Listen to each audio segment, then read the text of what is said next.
یو بادشاہ او داغه لور و په خپل مالیار مینه و. مالیار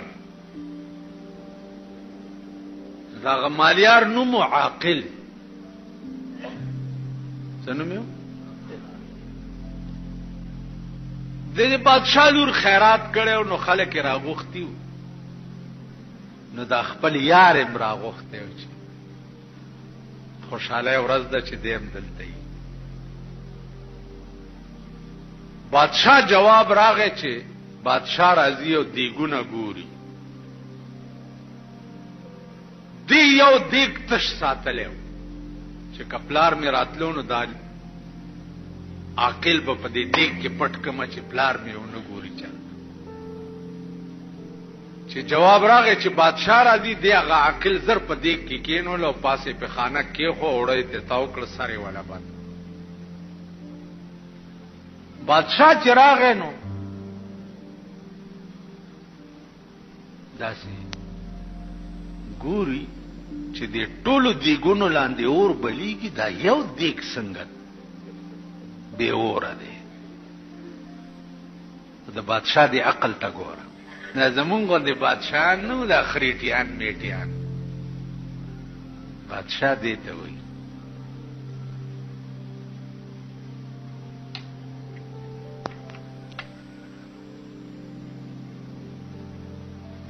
بادشاہان دی ته وایي یو دیګ لاندې اور ولی نشته.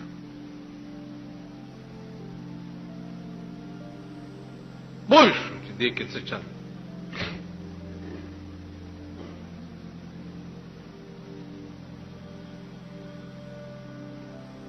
ول دې دیګ لاندې اور ته لاندې کوي زو د دې دی ګوري چې خورم دې دیګ لاندې اور کوي. بادشاہ حکم اور ته لاندې شو. خصات بادشاہ ورته ولاړو پوه شو چې دې دیګ کې ارڅ دی اوس به ختم شوي.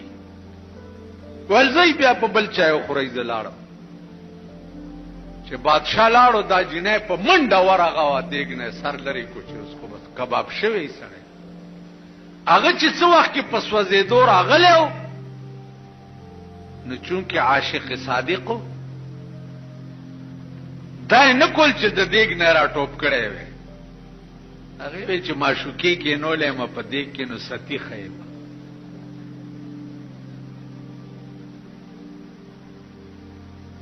تاسو غوندې نو چې چا د لپاره جلوس وباسي او پکې پټاخه خلاص شي خپل منډې ملیدلې دي بیا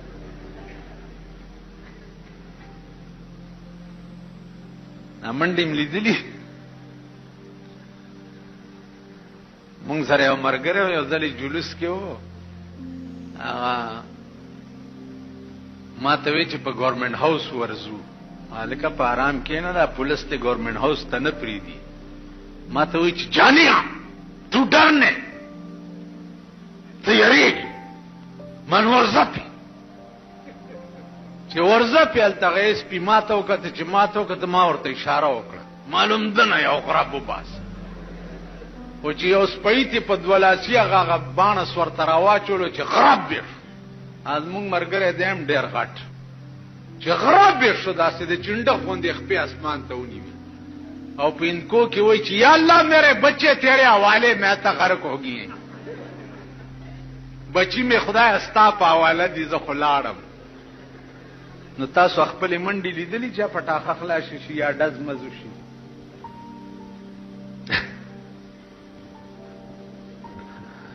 ذکر درته هم چې چغې ډېرې مو وهي ما د ایمان پرانا پیژندلی خبره د عقل وا چې زی په دې کې کینولم ولی ټوب کم چې چا کینولم بس پرېده چې پاغې ستیش چې هغې د دیګ نه سر لرې کو کینولم بس پرېده چې پاغې ستیش چې هغې د دیګ نه سر لرې کو نو دا یو اواز ته راووتو د دیګ نه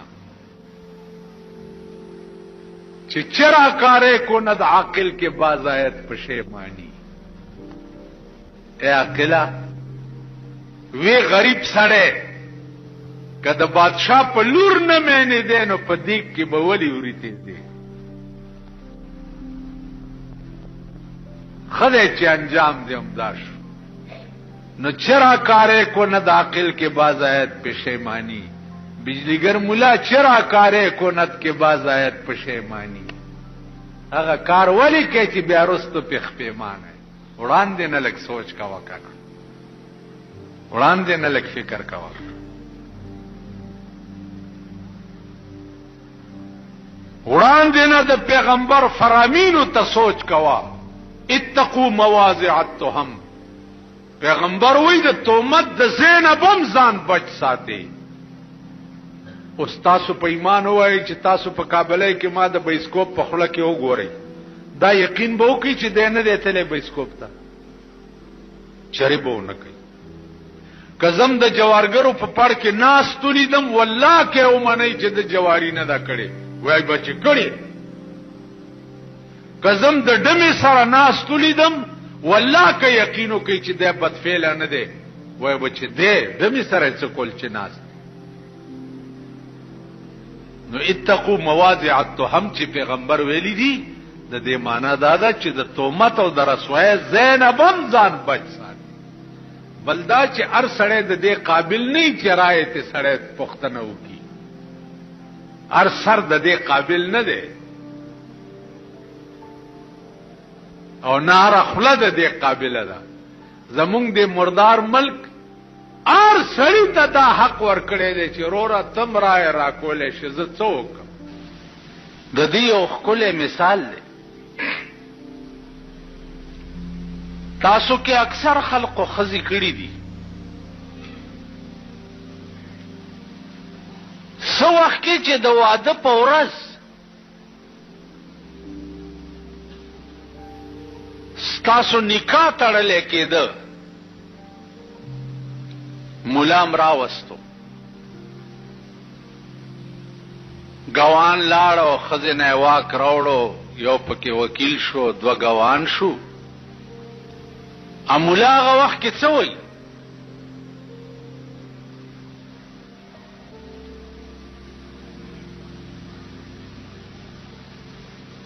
مولا هغه وخت کې ورته دا وایي چې هلکه دا پلانې د پلانې لور سره د دومره مهره تا قبوله کړې وه او قبوله دې کړه، ته وایې او ما قبوله کړې وه او قبوله مې کړه. اوس خبره خلاص شو. ناوې دې کور ته راوسته، سبا له بیماره شوه، هله ډاکټر ته یې بوزه. تا هغه وخت کې دا ویلی شي چې پرون چې د دې نکاح کېده نو ما خو مولا سره دا وعده نه وه کړې چې دا به زه ډاکټر ته هم بوزم. دا تاسو کړی وه؟ ښځو والا ووایي تا کړې ښځه؟ دې ورکه چې ورکه ته خو ګوډې که نه.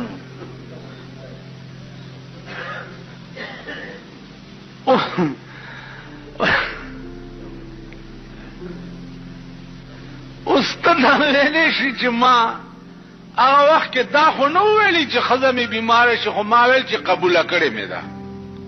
د ډاکټر ذمواري خو یې ما نه واغستې.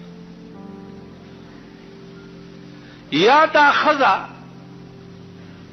ووایي چې ما ته جامې پکار دي، ته دا ویلی شي چې بهی ما د جامو ذمواري نه واغست. دا ښځه ووایي چې ما له ځان له کور ونیسه، ته دا ویلی شي چې ما د کور وعده خو نه وه کړې. دا ښځه ووایي چې ورشه سیر غوښه راوړه، دوه سیره ټیپر راوړه، ته دا ویلی شي چې ما خو غوښه او ټیپر پکې نه، دا ویلی شي که نه؟ د دغه یو ټکي د قبول سره د دې ښځې ټول لوازمات چې دي هغه ستا په سر انبار شو که نه؟ کړت پکې کولی شي، او که دې کړت وکړو دا ښځه در نه تښتي که نه؟ که دې کړت که دې روټۍ کې کمی راوستو در نه تښتي، که دې جامو کې کمی راوستو در نه تښتي، که دې کور کې کمی راوستو در نه تښتي. ته ښځه په سړک کېنولی شي؟ کېنولی شي تاسو؟ بهی د کور بندوبست به ورته وړاندې نه کړي، بلکې چې کویدنو کې د کور بندوبست به ورته وړاندې نه کې، چې کویدنو کې مور او پلار به دی وای مزدوري خواري نوکری سبا به دی خدای بال بچ به کور دی وران شه سبا کې، نو 2-3 کاله مخکې ورته اول ژوند جوړې نو هغې نه رستو بیا قبوله کړي. نو آمنا چې دی ما ایمان راوړی دی او زه مسلمان یم، نو د اسلام ټول مقتضیات ستا په سر انبار شو.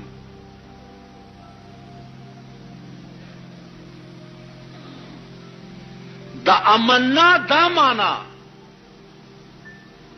چې زه به منظم کوم، زه به روجم نیسم، که پیسې راغی زه به حجم کوم، که پیسې راغی زه به زکاتم ورکوم. امنا دا معنا چې زه به پردی مالم نه خورم، زه به حرامم نه کوم. امنا دا معنا چې زه به بې ځایه د چا زړم نه ازاروم، دل ازار بم نه. امنا دا معنا چې د خدای مخلوق سره به د انس معامله کوم. امنا دا معنا چې د الله کوم نظام دی هغې پسې به زه خپې ابله خپې منډې موام، که وخت راغی زه به جهادم کوم، که وخت راغی زه به په میدان کې سرم قربانوم. امنا دا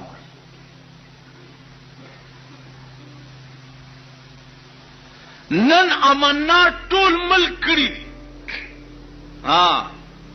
امنا دا معنا هم ده چې دا ښځه چې زما کور ته راله نو دا به یو بل قانون د خدای دی په هغې عمل کوي چې قرنا فی بیوتکن، دا ښځه به دې په کور کې کینولي، نوکری به نه. نن ډېر خړوسان وګورئ